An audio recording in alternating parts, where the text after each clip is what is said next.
तुमची सुरुवात कशी झाली होती? म्हणजे तुमच्याबद्दल मी जो रिसर्च केलेला आहे, तुमच्या गेल्या काही वर्षांमधली बरीच माहिती उपलब्ध आहे, पण मला तुमच्या यंग एज बद्दल आणि तुमच्या स्कूल आणि कॉलेज डेज बद्दल माहिती हवी होती जरा. नाही, ॲक्च्युली ना, म्हणजे बालपण आणि यंग डेज हे फारच घनघोर असं म्हणायला हरकत नाही. कारण मी काही रंगकर्मी होईन असं मला काही वाटत नव्हतं. म्हणजे त्या दिशेने मी जाईन असं मला वाटत नव्हतं. कारण माझी आवड गाण्याची होती, माझी आवड बॅडमिंटनची होती. त्यामुळे गाण्यावर माझा जास्त भर होता.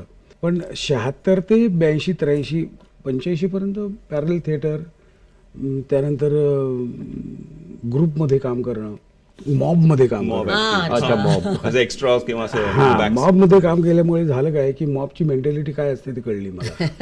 तर तो एक मोठा फायदा झाला मला. त्यामुळे तो क्राऊड खेचू शकला नाटकाला.